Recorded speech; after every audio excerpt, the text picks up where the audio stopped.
Hello, my name's Hannah Butler and I'm the Director for Coaching Practice here at the EMCC UK. While this presentation is titled The Perfect Pitch, it's by no means exhaustive or fully comprehensive.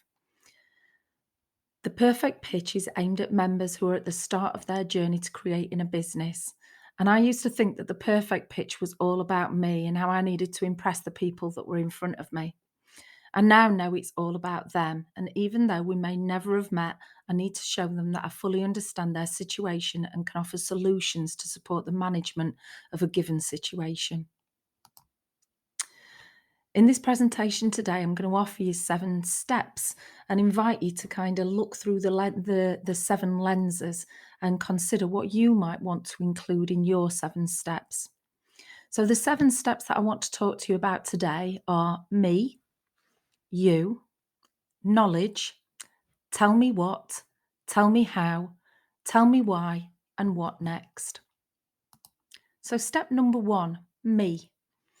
Keep this brief. You're not on their agenda and they don't need to know how clever or experienced you are.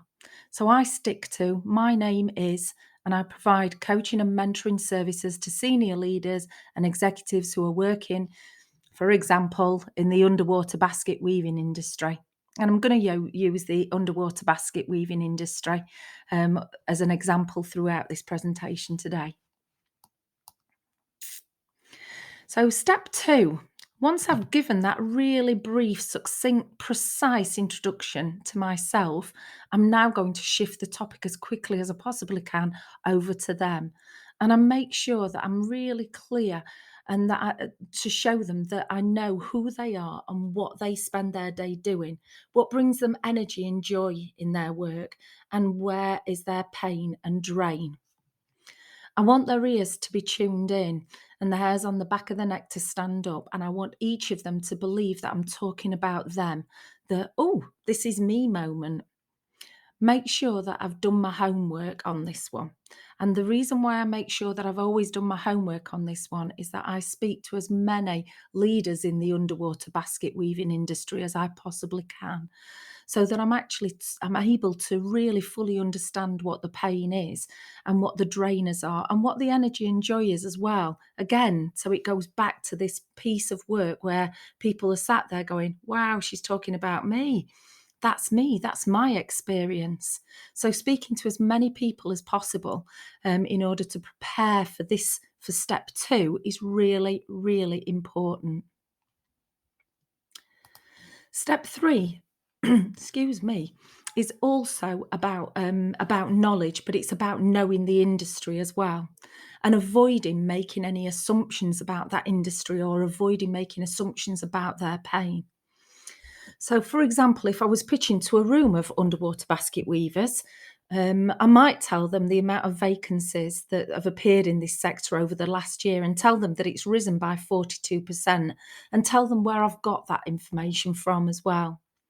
I then might ask them to actually think about their own statistics in their organisation. And if they don't know them precisely, to have a little think about what do they think, they would find if they looked at attrition, retention, absenteeism, presenteeism. What do their figures say about their organisation? And what do they want these figures to say? I will get the latest surveys from reputable sources and get data that will support their thinking and my thinking and promote their interest. In short, on this section, get them thinking from the start. Put questions and provocations in there that will actually put that thought bubble firmly over their head. Step 4 is tell me what. So how can they book the trend? How can they turn their figures around? What are the figures that they've got that they want to be different and they want to turn them around? Many of the underwater basket weaving organisations in the UK have turned this figure around by doing X, Y, and Z. And I can start to show them improving trends and data. And this may be as a result of work that I've actually done with underwater basket weaving organisations, whether I've done executive coaching programs or whether I've done leadership programs, whether I've done team development. So I'd be saying this program has, and giving some real key pointers that are backed up by the evidence in terms of the change in data. So step 5 is tell me how. And so now they want to know how I've done this. So we do this by, and again, this could be by coaching leaders, teams, groups, offering training and development, consultancy. And it might also want to put in there what approach you take as well. So, like what's your philosophy? What is your approach to the way that you do work? And really to make sure that that sits alongside the way that they do business and the way that they do work as well. Because again, then they'll hear that, oh, she's talking to me, or he's talking to me, or they're talking to me. So tell me why is step 6. So make contact to this at an emotional and a business level. So the idea is, why is this type of intervention so important?